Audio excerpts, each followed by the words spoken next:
Now, here on Breakfast, we've been following the campaign by nuclear test veterans who are calling for recognition from the British government after suffering serious health conditions because of their service.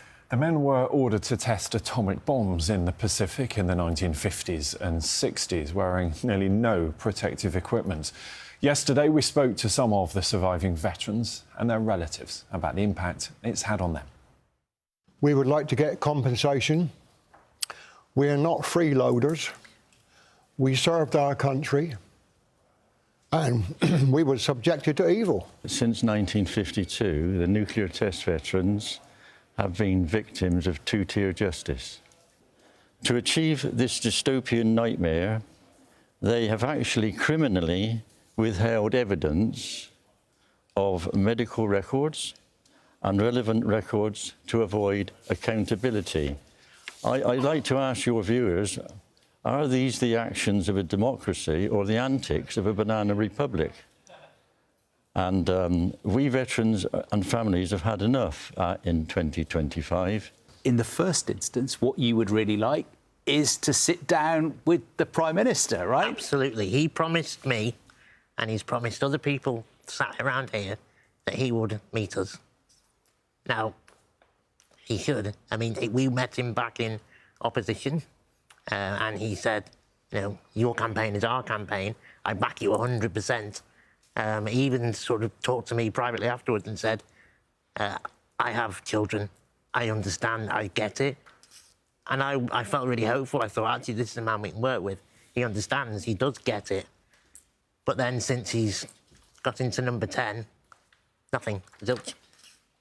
There were 22,000 military personnel involved in this experiment. And trust me, ladies and gentlemen, this was an experiment. We were human guinea pigs. The MOD will never, ever accept it. And yet, sadly, which is absolutely unbelievable, all other countries, including Russia, have paid compensation to the nuclear veterans because they realised that the problems that they created, first of all, they hadn't done a proper job in making sure that we were safe. I sat 20 miles from the centre of an atomic explosion with a pair of trousers and a top on. Keir Starmer promised he would meet us. I will definitely meet him. And I'm warning you, Keir, I will be around. And if I'm not around, my family will be around and follow you through. If you look at the other scandals, you can blame somebody else. You can blame the Post Office. You can blame, the NHS. The person to blame for this is in Whitehall, in the establishment, right in the centre of London. And they do not want to accept it. How can the American government set up a RECA programme, pay $2 billion out in compensation, and we stand there on the same island these guys were and say, nothing to see here. It's unbelievable. They believe if they pay out to us, there'll be others that will be coming behind. They don't want this brick wall to fall. We are knocking that brick wall down piece by piece, and we will knock it down. When the island was cleaned up, the laundry equipment was so badly contaminated, they had to dump it at sea. Very simply, is your message to the government? We are at the Labour Party conference next week. We've heard from Pat McFadden that says it's really easy to get a meeting. I've been waiting 427 days for the meeting. You need to meet with us at the Labour Party conference. You made us a promise, John, Steve and myself, a personal promise. Keep that promise. You were elected on honesty and transparency. Be honest, be transparent and stand up and end this 73-year scandal. Some very powerful testimony there heard on the programme yesterday. We're joined now by the chair of the Defence Select Committee, Tan Desi. Thank you so much for joining us today. What do you make of what you've heard there? Look, first of all, we need to acknowledge, Sarah, that these veterans, the nuclear test veterans, who bravely fought for our country, they have been demanding justice. They've been looking for answers for decades.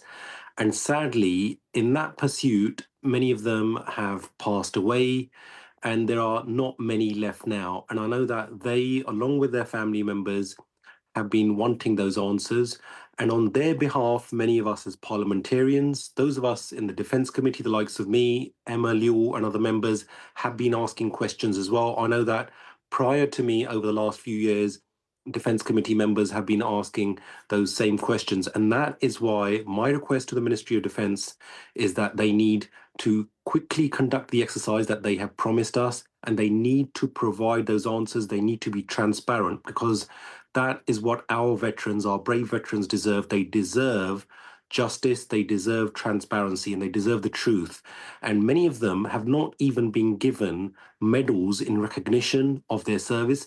These sort of things need to be corrected, and it needs to be corrected as a matter of urgency. So what can you, as the chair of the Defence Select Committee, do? What can the committee do? What's the next step?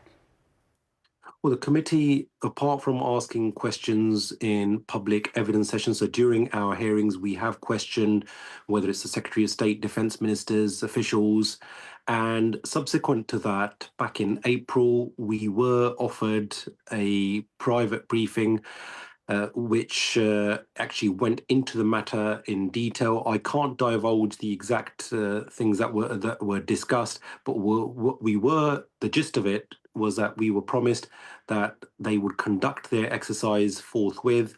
And subsequently, by the way, the minister did lay out in the House of Commons a written ministerial statement back in June, in which it was intimated that they had reviewed 43,000 files within the AWE, that's the Atomic Weapons Establishment's Merlin database. And once they had conducted the full exercise, they would then submit to the House of Commons and to the wider public that information. So that's what we want to see, because I think it's incredibly important for those veterans, for those families, but also I know that many activists, and I want to commend those particular activists, whether it's Susie Boniface from the Mirror, Lord Watson, Peter Stavanovich, and others, who have been pursuing not just us within the Defence Committee, but ministers for those answers. And I can feel that anguish, that pain within them, because until they get those answers, they will not feel at peace. You are in a position to try and get those answers in a way that those veterans at the moment aren't. Are you going to be requesting that the Defence Secretary stands before the committee and updates you soon about where they are in terms of the promises that have been made and the action that's being taken on behalf of these veterans? Well, definitely. You can rest assured that the House of Commons Defence Committee will be seeking those answers. We have been advised that in the very near future that they will be providing that transparency, and that the database entries within the Merlin database, that those will be made available to us. So will you be directly pressing the Defence Secretary as the chair of the Defence Select Committee? Is he going to be appearing before you to answer questions?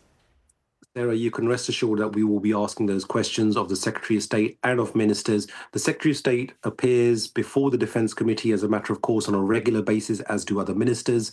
So they know that this will be coming their way. That's exactly what we discussed prior to this, especially within our private briefing as well. So they know that members will not give up on this issue, especially on behalf of those nuclear test veterans. So that is the demand of them, that we need that truth and transparency, because our veterans deserve that. And as was intimated within your report as well, other nations, whether it's in the US and elsewhere, that those tests were conducted in the Pacific in the 1950s and 60s, that they had compensation schemes, they had that transparency, which we don't seem at present to have within the UK. You will have heard the level of anger and disappointment and the feeling of being let down that those veterans feel very personally towards the Prime Minister, Sir Keir Starmer, the leader of your party. They feel that he made promises to them in opposition and they haven't been fulfilled. They haven't been able to get hold of him. They'd like to see him at the Labour Party conference, if possible. Are you disappointed with the fact that Sir Keir Starmer doesn't appear to have taken on this issue as he suggested or the veterans believe that he said that he would? On behalf of the nuclear test veterans, I'm extremely disappointed that for several years, no, in fact, decades, successive governments have let down those veterans. There have been promises made, and sometimes, by the way, information has been put into the public domain, which later it has transpired is not correct. And that's why the level of trust has been eroded amongst those veterans. And that is why I feel it's incumbent upon this government, this Prime Minister, this Secretary of State to ensure that that transparency is there, that those answers are there, and that we need to provide dignity and honour to our veterans, those who bravely served us. Whether it happened during the 50s or 60s, we still owe them that debt of gratitude.